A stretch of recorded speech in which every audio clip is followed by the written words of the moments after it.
우리 속담 중에 설마가 사람 잡는다라는 말이 있습니다.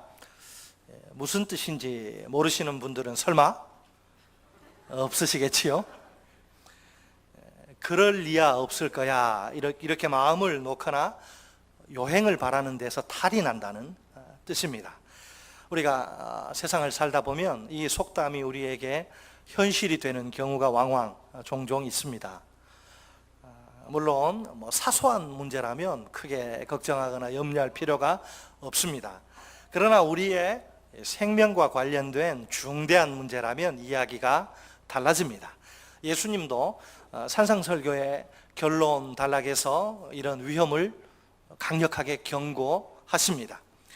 이 경고는 종말에 대한 묘사 가운데 등장합니다. 많은 사람들이 자기들은 누가 뭐래도 틀림없이 천국에 들어갈 것이라 그렇게 생각합니다. 천국에 들어갈 만한 충분한 자격이 자기들에게 있다고 그렇게 굳게 믿은 것이지요. 천국에서 제외될 가능성을 상상한 사람은 아무도 없습니다. 예수님은 그런 자들을 향해 내게서 떠나가라 소리치십니다. 설마가 사람 잡는 일이 벌어진 셈이네요. 1세기 유대교 안에는 다양한 분파의 유대인들이 존재합니다.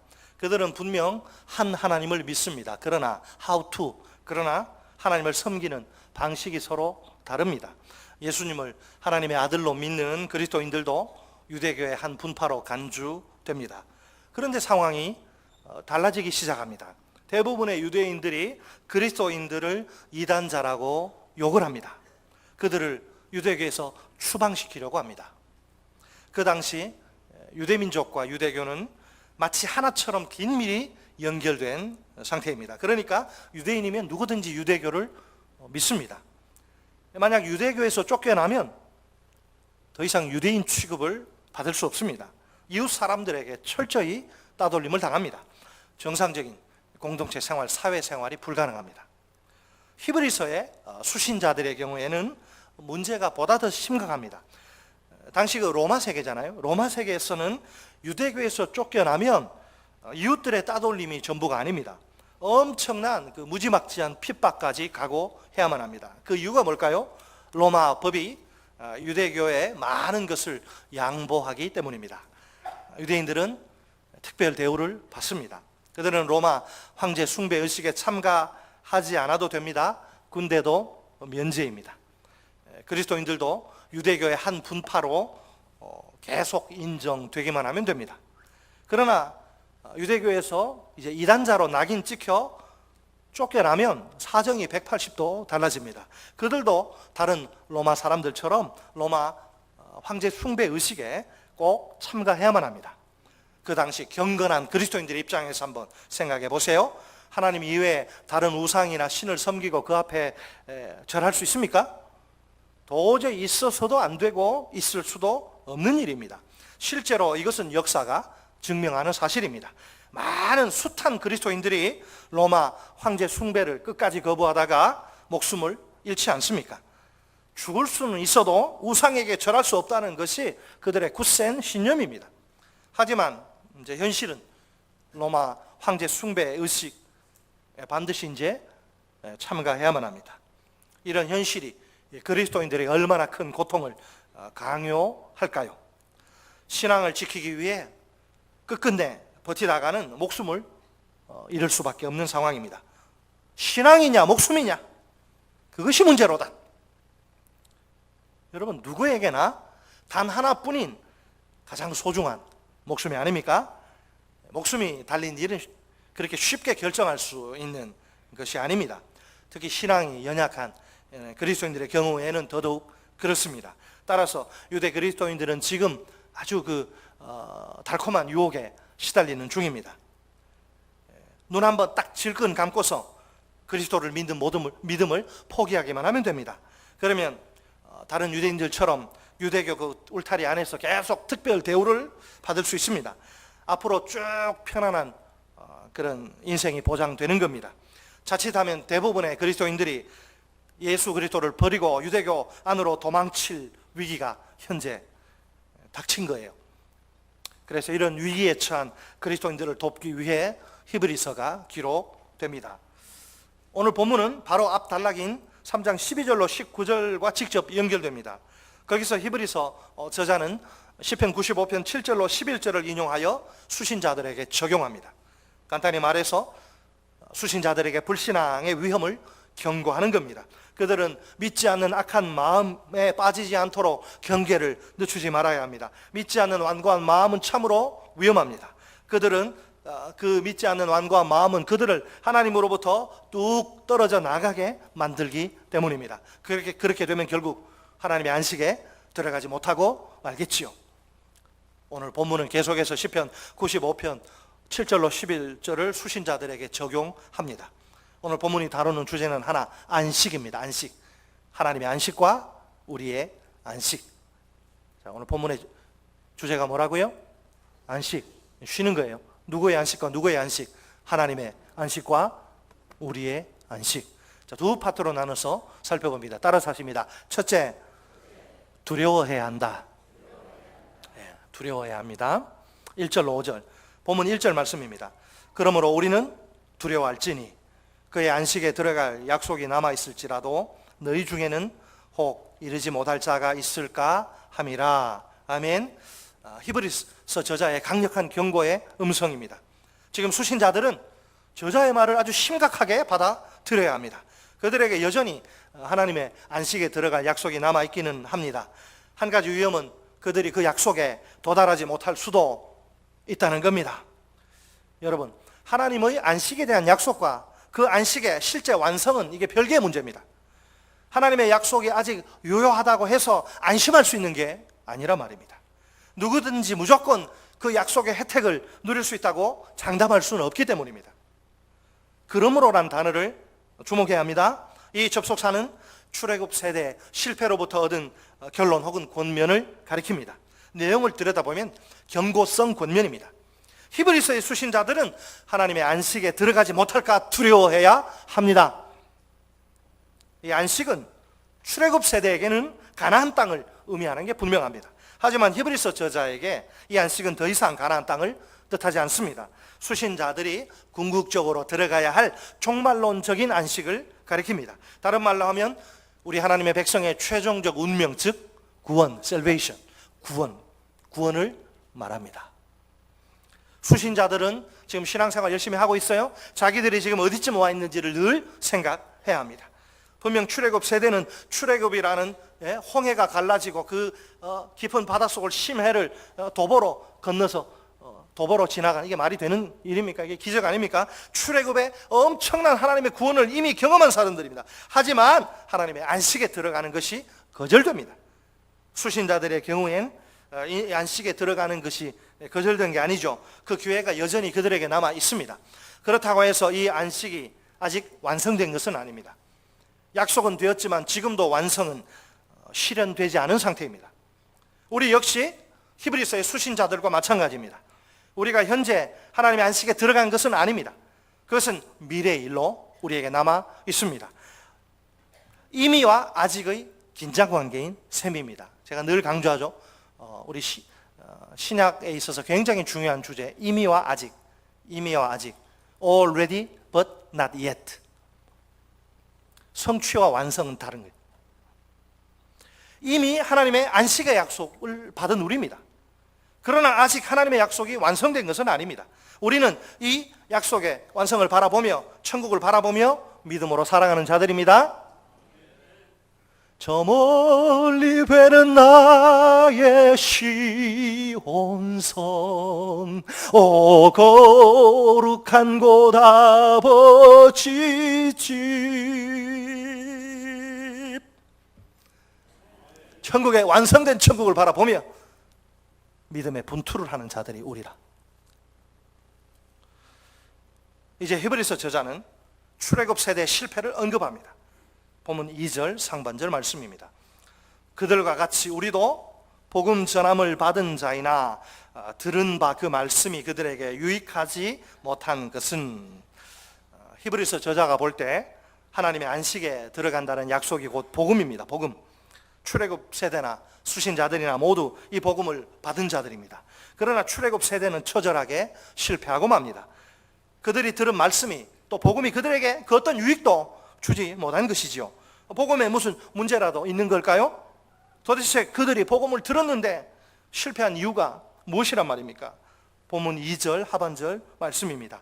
듣는 자가 믿음과 결부시키지 아니함이라. 아멘. 그들이 복음을 이 마음으로 믿지 않은 것이 실패의 이유입니다. 복음을 듣고 깨달아도 믿지 않을 수가 있네요. 그렇죠? 그러니까 불신앙이 그들에게 치명타를 가한 셈입니다. 단순히 복음을 듣는다고 그 자체가 자동적으로 유익을 보장하는 것은 아닙니다. 복음을 듣는다고 마지막 날에 하나님의 안식에 들어가는 게 아니란 말이에요. 복음이 유익을 주는 경우는 오직 한 가지뿐입니다. 마음으로 믿는 경우입니다. 복음을 단지 귀로 듣고 머리로 깨닫는다고 다 되는 것이 아닙니다. 거기서 한 걸음 더 나아가야 합니다. 반드시 마음으로 믿어야 합니다. 그럴 때 하나님의 영원한 안식의 아버지 집에 들어갈 수 있습니다. 장차 완성될 구원의 축복을 누릴 수 있습니다. 본문 3절 상반절 말씀은 출애굽 세대와 수신자들 사이의 비교를 마무리합니다. 이번에는 수신자들에게 경고가 아니라 따뜻한 격려가 주어집니다. 이미 믿는 우리들은 어떻게 한다고요? 저 안식에 뭐한다? 들어가는도다. 이미 믿는 우리들은 저 안식에 들어가는도다. 누가 저 안식에 들어갑니까? 우리 믿는 자들이, 수신자들이 들어갑니다. 여기서 사용된 들어가다란 단어는 현재형 동사예요. 수신자들에게 하나님의 안식은 단순히 미래적 소망이 전부가 아닙니다. 이미 그들에게 주어진 현재적 실체이기도 합니다. 그러니까 여기서도 이미와 아직의 긴장 관계를 볼 수 있습니다. 여러분, 원래 하나님의 안식은 근본적으로 그 성격상 종말론적입니다. 하지만 이미 종말이 현재 속으로 뚫고 침투한 상태입니다. 우리는 창조의 날 1에 들어갈 수 있게 된 하나님의 안식으로 들어갑니다. 그렇다고 해서 이 안식으로 완전히 들어간 것은 아닙니다. 지금은 우리가 목표를 달성한 게 아니죠. 다만 목표를 향해 달려가는 과정 가운데 있습니다. 분명 그리스도의 사역으로 말미암아 이미 우리에게 성취된 안식이에요. 동시에 아직 완성되지는 않은 안식입니다. 이렇게 말할 수도 있습니다. 우리는 이미 예수 그리스도의 십자가의 피뿌림의 죽음의 그 사역 때문에 하나님의 안식으로 들어가 있습니다.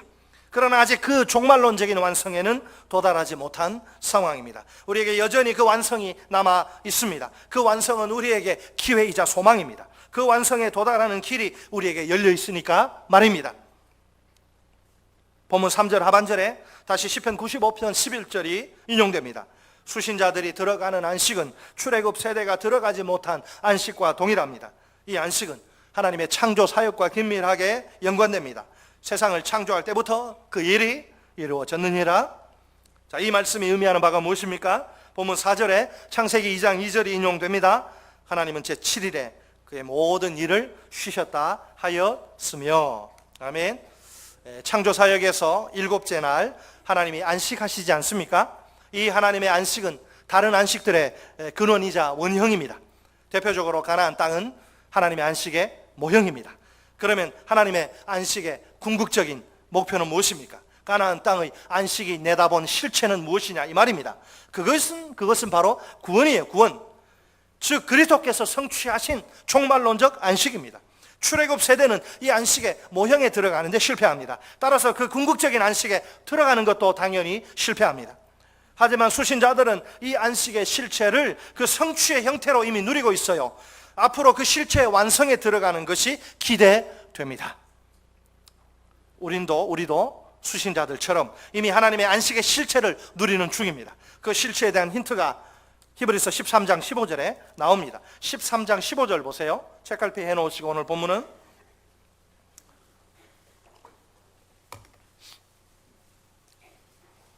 히브리서 13장의 마지막 장 15절 한번 우리 보겠습니다.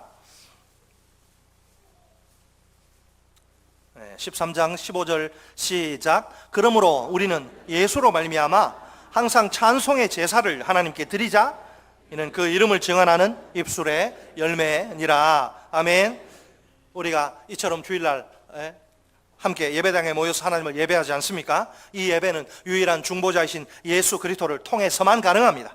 우리가 그리스도의 십자가의 희생 제사로 말미암아 하나님 앞에 언제든지 담대히 나아갈 수 있습니다. 우리는 꼭 그리스도를 통해 하나님께 제물을 드려야 합니다. 우리가 드려야 할 제물이 무엇이라고 말씀합니까? 찬양의 제물이에요. 그런데 그 찬양의 제물은 하나님께 한두 번이 아니라 늘 드려져야 합니다. 언제나 항상 지속적으로 드려져야 합니다. 그렇다면 우리 그리스도인의 삶은 끊임없는 찬양으로 이루어질 수밖에 없습니다. 내 삶의 찬양이 떠난다, 안 좋은 거예요. 여러분 속에 항상 주를 향한 찬양이 살아 있습니까? 이 찬양 속에서 우리는 이미 우리에게 주어진 샬롬을, 안식을 누리는 거예요. 우리가 이미 안식에 들어갔다고 이야기할 때는 이걸 이야기하는 거예요. 우리가 함께 주의 이름으로 모여서 예배하고 찬양하면서 주님이 주시는 하늘의 그 샬롬과 하늘의 평안, 하늘의 안식을 누려요. 그래서 지금 우리가 누리고 있어요. 일주일 내내 세파에 찌들어서 우리 힘들게 살다가 주일날 함께 아버지 앞에 모여서 예배하고 주를 마음껏 찬양하고 마음껏 말씀 듣고 기도하고, 이게 여러분 안식을 지금 누리고 있는 겁니다. 그러나 이 안식이 우리에게 전부는 아닙니다. 다시 본문으로 오셔서 장차 우리가 누리게 될 완전한 안식이 남아 있습니다. 다른 말로 하면 미래의 어느 시점에 틀림없이 완성될 저 안식입니다. 솔직히 말해 우리의 언어로는 그 찬란한 영광을 제대로 표현할 수 없습니다. 저 안식의 영광이 얼마나 좋은지 온전히 보여주기 힘듭니다. 그나마 우리가 참고할 수 있는 것은 요한의 묘사입니다.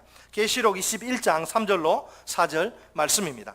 내가 들으니 보좌에서 큰 음성이 나서 이르되 보라, 하나님의 장막이 사람들과 함께 있음에 하나님이 그들과 함께 계시리니 그들은 하나님의 백성이 되고 하나님은 친히 그들과 함께 계셔서 모든 눈물을 그 눈에서 닦아주시니 다시는 사망이 없고 통하는 것이나 곡하는 것이나 아픈 것이 다시 있지 아니하리니 처음 것들이 다 지나갔음이러라. 아멘. 하나님이 친히 우리와 함께 계셔서 모든 눈물을 우리 눈에서 깨끗이 닦아주실 것입니다. 그 결과 어떤 놀라운 일이 벌어지게 될까요? 다시는 사망, 죽음이 없고 애통하는 것이나 곡하는 것이나 아픈 것이, 병이 없게 될 것입니다. 완전히 차원이 다른 새로운 세상이 우리 눈앞에 펼쳐지는 겁니다. 퍼펙트 월드, 그 완벽한 세상에서 우리는 하나님의 백성으로 살게 될 것입니다. 하나님의 통치를 받는 하나님의 백성으로서 말입니다. 그 통치의 핵심은 완전한 공의와 완전한 사랑입니다. 우리 모두가 그 완벽한 세상에서 참된 기쁨과 만족과 행복의 주인공이 되는 겁니다. 얼마나 눈이 부시도록 찬란한 아름다운 인생일까요? 그런데 이브리서 저자는 다시 시편 95편 11절로 돌아갑니다. 보면 5절 말씀을 보세요. 또 다시 거기에 그들이 내 안식에 들어오지 못하리라 하였으니, 이 구절이 얼마나 중요한지 모릅니다. 히브리서 저자가 무려 3번에 걸쳐서 인용할 정도입니다. 여기서 또다시 인용하는 이유는 무엇일까요? 수신자들에게 2가지 가능성을 강조하기 위해서입니다.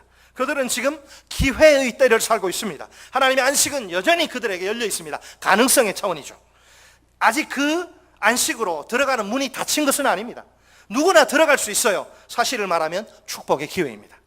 반면에 위험의 현실도 열려 있습니다. 구약의 출애굽 세대는 하나님의 안식에 들어가지 못한 자들이 아닙니까? 그들의 실패의 원인은 불신앙과 불순종입니다. 수신자들에게도 그들처럼 하나님의 안식에 들어가지 못할 위험이 있는 거예요. 물론 이 위험을 수신자들이 피할 길은 있습니다. 수신자들은 불신앙과 불순종의 대명사인 출애굽 세대 전철을 밟지 말아야 합니다. 그렇다면 수신자들 앞에 놓인 이 선택권이 얼마나 중요할까요?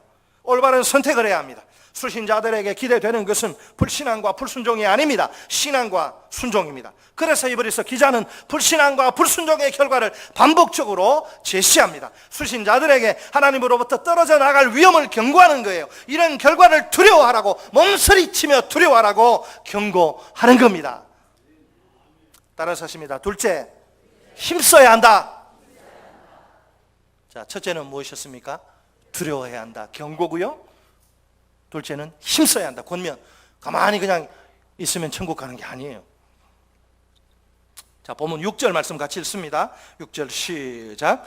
그러면 거기에 들어갈 자들이 남아있거니와 복음 전함을 먼저 받은 자들은 순종하지 아니함으로 말미암아 들어가지 못하였으므로. 아멘. 출애굽 세대의 끔찍한 실패가 따르지 말아야 할 본보기로 제시됩니다. 그 실패는 차디찬 불신앙과 완고한 불순종의 케미 합작품이에요. 합작품. 그들 스스로가 하나님의 통치받기 싫다, 하나님의 백성됨을 포기한 셈이지요. 하나님 입장에서는 이제 더 이상 그 어떤 소망도 둘 수 없는 그런 자들입니다. 일찌감치 포기하시고 다른 민족을 다시 선택하시는 게 좋을 것 같아요. 그러나 우리 하나님은 이상하게도 그렇게 하시질 않습니다. 한번 선택하신 이스라엘을 끝까지 붙으십니다. 포기하실 의사가 전혀 없어요. 그 결정적인 증거, 본문 7절 말씀, 우리 다 같이 본문 7절 말씀을 한 목소리로 읽겠습니다. 시작. 오랜 후에 다윗의 글에 다시 어느 날을 정하여 오늘이라고 미리 이같이 일렀으되 오늘 너희가 그의 음성을 듣거든 너희 마음을 완고하게 하지 말라 하였나니. 아멘. 자, 이 말씀은 시편 95편 7절로 8절의 인용입니다. 가데스 불순종 사건으로부터 오랜 세월이 흐른 후에 하나님이 다윗을 통해서 하신 말씀입니다. 다윗 당시 이스라엘 백성들에게도 하나님의 안식에 들어갈 기회가 있는 거예요. 하나님의 말씀을 들을 때 그들은 각별히 조심해야 합니다. 그들의 마음을 완고하게 딱딱하게 하지 말아야 합니다. 무엇보다 히브리서 저자는 오늘의 중요성을 부각시킵니다. 오늘 계속해서 두 세대 사이의 차이를 확실히 보여줍니다. 여호수아가 가나안 땅에서 이스라엘 백성들에게 제공한 안식은 모형일 뿐입니다. 실체가 아니라 그림자입니다. 그 모형이 내다보는 안식의 실체는 다른 날 주어지도록 되어 있습니다. 다시 말해 여호수아가 제공한 안식은 그 자체로 진정한 안식이 아닙니다. 예수님이 다른 날 제공하시는 총말론적 안식을 내다보는 그림자입니다. 자, 이제 히브리서 저자가 제시하는 결론으로 우리 가보아야 할 시간. 다 같이 본문 11절 말씀을 한 목소리로 읽습니다. 11절 말씀 시작. 그러므로 우리가 저 안식에 들어가기를 힘쓸지니 이는 누구든지 저 순종하지 아니하는 본에 빠지지 않게 하려 함이라. 아멘. 자, 다시 한번 안식에 들어가지 못하는 이유가 불순종이란 점이 강조됩니다. 우리 그리스도인들이 들어갈 안식은 저 안식입니다. 물론 우리가 이미 누리는 이 안식은 허상이 아니라 실체예요. 그러나 아직 완성된 실체는 아닙니다. 미래적 완성을 내다보는 실체입니다. 따라서 우리는 미래에 완성될 저 안식에 들어가도록 힘 써야 합니다. Do your best. 만약 우리가 저 안식에 들어가도록 최선을 다하지 않으면 어떻게 될까요? 끔찍한 일이긴 하지만 안식에 들어가지 못할 수도 있습니다. 그래서 출애굽 세대의 가데스에서의 불순종이 부정적인 본으로 다시 언급되는 거예요. 이 경고가 얼마나 무거운지 모릅니다. 그 어느 누구도 결코 가볍게 허투루 여길 수 없어요. 그들의 불순종의 결과는 멸망이기 때문입니다. 사도 바울도 출애굽 세대 실패를 본보기로 강력한 경고의 음성을 날립니다. 고린도 교회가 문제가 많은 교회인데요, 서로 싸우다가 안 되니까 세상 법정에 고소 고발하고 서로 교회 다니는 사람끼리 음행을 저지르고 불륜을 저지르고 근친상간까지 저지르고 교회 안에서. 사도 바울이 너희들 그러면 멸망당한다, 출애굽 세대의 실패를 본보기로 강력한 경고를 날립니다. 고린도전서 10장 5절로 6절 말씀입니다. 그러나 그들의 다수를 하나님이 기뻐하지 아니하셨으므로 그들이 광야에서 멸망을 받았느니라. 이러한 일은 우리의 본보기가 되어 우리로 하여금 그들이 악을 즐겨한 것 같이 즐겨하는 자가 되지 않게 하려 함이니. 광야에서 하나님이 그들을 기뻐하지 않았어요. 그들의 불신앙과 불순종을. 그래서 다 죽이고 딱 두 사람 납니다. 갈렙과 여호수아. 왜 그걸 바울이 이야기합니까? 너희 지금 그런 상태로 계속 살면 너희들 다 망한다는 거예요. 히브리서 저자는 불순종이 초래할 멸망의 위험을 계속 지적합니다. 수신자들 가운데 단 한 사람이라도 그런 위험에 빠지지 않기를 그렇게 간곡히 촉구하는 거예요. 여러분, 우리가 히브리서 저자의 의도를 오해하지는 말아야 합니다. 그가 지금 무슨 자력 구원론을, 공로 구원론을 주장하는 것이 아닙니다. 분명 구원은 그 은혜에 의하여 믿음으로 말미암아 받는 것이죠. 그런 의미에서 구원은 하나님의 전적인 은혜입니다. 처음부터 끝까지 하나님의 은혜예요. 그래서 구원의 별명은 하나님의 선물입니다. 잘 들으십시오. 그렇다고 해서 그럼 우리는 그냥 가만히 있어도 되냐, 우리는 대충 살아도 되느냐, 천만에 큰일 납니다. 그런 생각했다가는 인간의 책임이 완전히 면제되는 것이 아니란 말이에요. 하나님의 은혜는 반드시 인간의 책임 있는 반응을 요구합니다. 그것이 무엇입니까? 믿음의 순종. 우리가 하나님의 일방적인 은혜로 예수님을 믿어 구원받습니다. 하나님의 자녀가 됩니다. 그러면 이제 천국과 영생과 안식은 따놓은 당상이 맞습니까? 예? 이 세상에서 아무렇게나 막 살아도 죽기 직전에 한목에다 회개하면 용서받으니까 구원받는데 아무런 지장 없습니까? 주일은 신자처럼 평일은 불신자처럼 그렇게 두 얼굴의 인생을 그렇게 날라리로 살아도 괜찮습니까? 그것이 과연 성경이 말하는 참된 구원일까요? 정직하게 성경을 하나님의 말씀으로 받는 사람이라면 아니라고 대답할 수밖에 없습니다. 우리가 저 안식에 들어가기를 매일 힘써야 합니다. 장차 구원의 완성에 이를 때까지 오늘 최선의 노력을 기울여야 한다는 말이에요. 매일매일 최선을 다해 믿음으로 하나님의 말씀에 순종해야 하는 것이지요. 우리가 왜 이처럼 하나님의 말씀대로 순종해야 합니까? 그것이 곧 저 안식에 들어갈 하나님의 진정한 백성의 삶이기 때문입니다. 삶과 분리된 구원이라는 애초에 존재할 수 없습니다. 그것은 복음이 아니에요. 물론 우리가 구원받기 위해서 하나님의 말씀을, 율법을 지키는 거 아니에요. 하나님의 말씀을 지켜 의롭다함을 받고 구원받을 수 있는 그런 사람이 누가 있을까요? 지구상에 그럴 수 있는 사람은 아무도 없어요. 그것은 완전히 불가능한 이야기입니다. 우리가 하나님의 참된 백성이기 때문에 하나님의 말씀대로 순종하는 것입니다. 하나님의 진정한 백성이 어떻게 그분의 말씀과 상관없는 삶을 살 수 있을까요? 그것은 처음부터의 말이 안 되는 소리입니다. 말씀대로 순종하지 않는 자는 하나님의 백성이 아닙니다. 자, 다시 한번 강조합니다. 아무리 강조해도 지나치지 않은 진리입니다. 우리에게 이미 임한 하나님 나라입니다. 그러나 아직 완성되지 않은 하나님 나라입니다. 우리에게 이미 성취된 구원입니다. 그러나 아직 완성되지는 않은 구원입니다. 우리가 이미 들어간 하나님의 안식입니다. 그러나 아직 완전히 들어가지는 않은 저 안식입니다. 하나님의 나라든 구원이든 안식이든 완성은 미래의 일입니다. 장차 그리스도께서 이 세상에 다시 오실 때 비로소 완성을 보게 될 것입니다. 참으로 가슴 벅찬 감격의 순간이 아닐 수 없습니다. 우리가 그토록 소망하던 하나님 나라가 구원이 마침내 완성되다니요, 드디어 하나님의 저 영원한 안식 가운데 우리가 완전히 들어가게 되다니요. 그러니까 현재는 아무리 애를 써도 미완성으로 남을 수밖에 없습니다.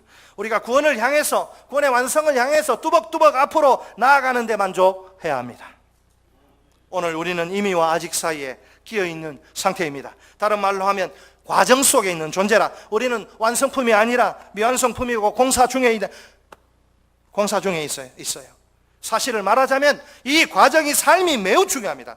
우리가 과정을 생략해서는, 삶을 무시해서는 완성에 도달할 수 없어요.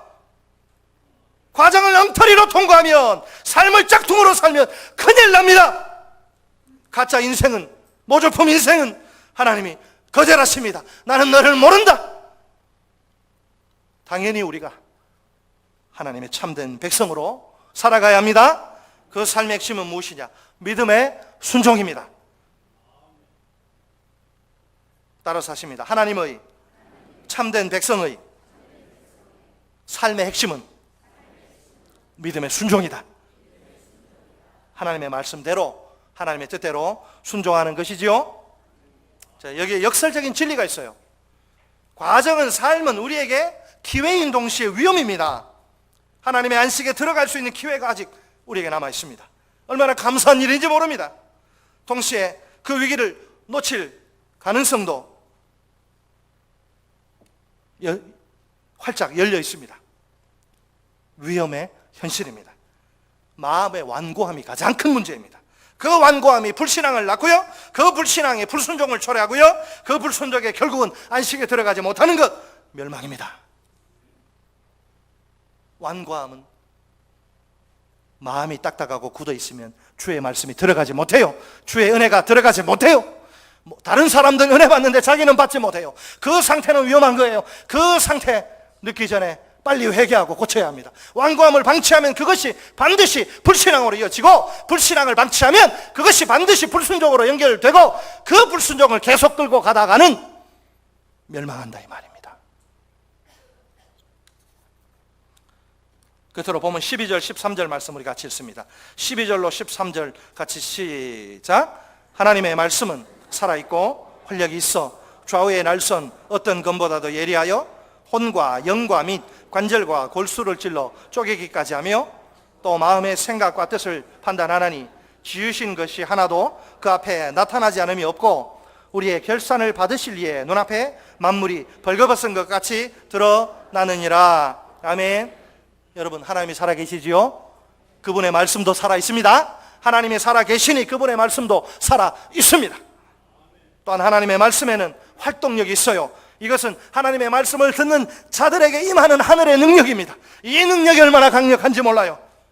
하나님의 말씀은 우리 개인의 존재 가장 깊은 곳까지 꿰뚫고 침투합니다. 본문은 이런 능력을 소유한 하나님의 말씀을 양날 가진 예리한 칼에 비유합니다. 하나님의 말씀이 꿰뚫는 대상을 보세요. 혼과 영과 또 뭐가 있습니까? 관절과 골수죠. 혼과 영, 인간의 가장 깊숙한 자아를 가리키고요. 관절과 골수, 인간 육체를 의미합니다. 그러니까 혼과 영, 관절, 골수는 인간 전체 전부, 인간 존재 전체를 뜻합니다. 사실 이 비유를 우리가 문자적으로 이걸 연상하기는 어렵습니다. 그런 의도가 아니에요. 다만 하나님의 말씀이 우리 인간 본성을 얼마나 철저하게 꿰뚫는지를 강조합니다. 결국 하나님의 말씀은 모든 사람의 마음의 생각과 뜻을 정확히 판단합니다. 그러니까 하나님이 나에 대해서 모르시는 부분은 전혀 없습니다. 나의 겉과 속을, 나의 모든 것을 단 한 치의 오차도 없이 아시는 하나님입니다. 하나님은 신앙생활하는 내가 마음으로 믿는지 혹은 믿지 않는지 잘 아십니다.